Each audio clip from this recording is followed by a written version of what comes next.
বাবা আমাদের কখন ডাক আসবে সেটা কেউ বলতে পারি না, কিন্তু সকাল সকালে যদি কৃষ্ণ নামের অলঙ্কারে আমরা সেজে নেই, কৃষ্ণ নামে যদি পথের বাহির হতে পারি, একদিন না একদিন আমাদের জীবন জন্ম ধন্য হয়ে যাবে। হরি নাম শ্রবণ করলে কি হয়? বলে হরি নাম শ্রবণ করলে কি হয় জানো? এক কৃষ্ণ নামে জীবের যত পাপ হরে, জীবের সাধ্য নাই জীব সংসার মাঝে তত পাপ করিবার পারে। একবার কৃষ্ণ নাম শ্রবণ করলে। নারদ মুনি গেছে ব্রহ্মার কাছে, ব্রহ্মার কাছে গিয়ে বললেন পিতামহ ব্রহ্মাকে, পিতা আচ্ছা হরি নাম শ্রবণ করলে কি হয় গো? হরি নামের গুণে কি হয়?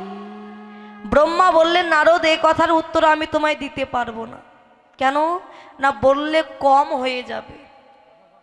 হরি নাম শ্রবণ করলে কি হয় এর উত্তর তোমাকে বললে কম হয়ে যাবে, আর কম হলেই অপরাধ হবে, আমি তোমায় বলতে পারবো না। তুমি চলে যাও ভোলানাথের কাছে। নারদ গেলেন ভোলা মহেশ্বরের কাছে। ভোলানাথের কাছে গিয়ে বললেন ভোলানাথ তুমি বলতে পারো হরি নাম শ্রবণ করলে কি হয়, হরি নামের গুণে কি হয়? ভোলানাথ বললেন নারদ আমিও বলতে পারবো না, কেননা হরিনাম মহামন্ত্র।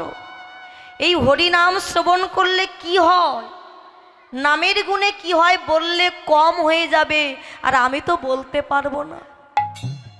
তুমি চলে যাও নারায়ণের কাছে। চলে গেলেন বৈকুণ্ঠ ধামে নারদ মুনি। নারায়ণকে প্রণাম করে বললেন প্রভু তুমি বলতে পারো হরিনাম শ্রবণ করলে কি হয়, হরি নামের গুণে কি হয়? নারায়ণ বললেন নারদ এইটুকু প্রশ্নের উত্তর খোঁজার জন্য তুমি আমার কাছে এসেছো? আচ্ছা ঠিক আছে হরিনাম শ্রবণ করলে কি হয় এই উত্তর আমি তোমাকে দেব, তার আগে তুমি একটু যমরাজ্য থেকে ঘুরে এসো। যমরাজ্যে যাও, গিয়ে যমরাজ্যটা ভালো করে তুমি একটু দর্শন করে এসো। নারদ মুনি গেছে যমরাজ্যে, আর গিয়ে যেই না দাঁড়িয়েছে যমরাজ বললেন আহারে কি সৌভাগ্য আমার মুনিব, তোমার মতো ভক্তের চরণ ধুলি পড়েছে আমার এই যমরাজ্যে, আমি ধন্যাদি ধন্য হয়েছি, ভক্তের চরণ ধুলি পড়েছে। তো বলো কি হেতু আগমন, কেন এসেছো তুমি? নারদ মুনি বললেন যমরাজ আমি এসেছি তোমার যমরাজ্যটা ভালো করে ঘুরে দেখবার জন্য, একটু ঘুরে দেখাবে? যমরাজ বললেন অবশ্যই আমার যমরাজ্য তোমায় ঘুরে দেখাবো, তবে একটা শর্ত আছে, আমার রাজ্যটা ঘুরবে কিন্তু কোথাও কিন্তু তুমি হরির নাম করতে পারবে না, কোথাও হরিনাম করতে পারবে না। ঠিক আছে আমি যতক্ষণ যমরাজ্যে আছি আমি হরিনাম করব না। নারদ মুনিকে নিয়ে যমরাজ ঘুরছে। বাবা প্রথমে উত্তর দুয়ারে গেল, পূর্ব দ্বারে গেল, পশ্চিম দ্বারে গেল, উত্তর দুয়ারে গেল, এবার দক্ষিণ দ্বারে যেই না গেছে নারদ মুনিকে নিয়ে দেখতে পেল দক্ষিণ দ্বারে যেসব পাপীরা আছে সেসব পাপীদের সাজা দেওয়া হচ্ছে। কারো বা হাতুড়ি দিয়ে মাথাটা ভেঙে দেওয়া হচ্ছে, কারো বা জ্বলন্ত আগুনে নিক্ষেপ করা হচ্ছে, আবার কারো বা ফুটন্ত তেলে নিক্ষেপ করা হচ্ছে, মানে সাজা দিচ্ছে, যে পাপ করেছে তার সাজা দিচ্ছে। আর এই সাজা দেখে নারদ মুনি ভয়ে চিৎকার করে বললেন নারায়ণ নারায়ণ। ওগো হরি এ কেমন অপরাধের সাজা তুমি এদের দিচ্ছ, যেই না হরির নাম করলো। বাবা যমরাজ বললেন একই নারদ তুমি হরিনাম করলে কেন, কেন হরিনাম করেছে তো কি হয়েছে? বলে হরিনাম করেছে দেখো একবার তাকিয়ে দেখো। দক্ষিণ দ্বারে তাকিয়ে দেখলো যে পাপীদের এতক্ষণ সাজা দেওয়া হচ্ছিল, জ্বলন্ত আগুনে নিক্ষেপ করা হচ্ছিল, সেই সব পাপীরা একে একে তারা স্বর্গের দিকে যাত্রা করছে। কি ব্যাপার স্বর্গের দিকে যাত্রা করছে কেন? যমরাজ বলল নারদ তোমার বদনে হরিনাম শ্রবণ করে পাপীরা পাপ থেকে মুক্তি পেয়ে তারা একে একে স্বর্গের দিকে চলে যাচ্ছে।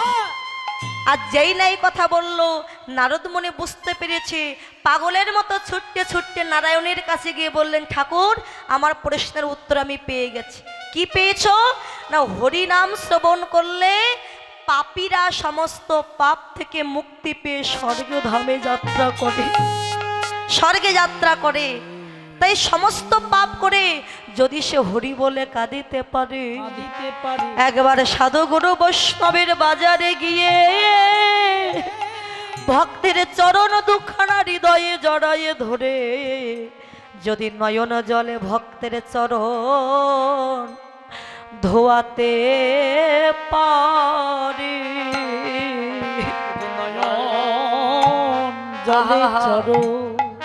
যদি ধোয়াতে পারে, যদি ধোয়াতে পারে, তার মানব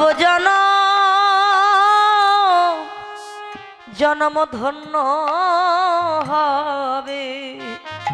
যদি নয়ন জলে ভক্তের চরণ ধোয়াতে পারে, মানব জন্ম আহা তার মানব জন্ম ধন্য হবে, ধন্য হবে।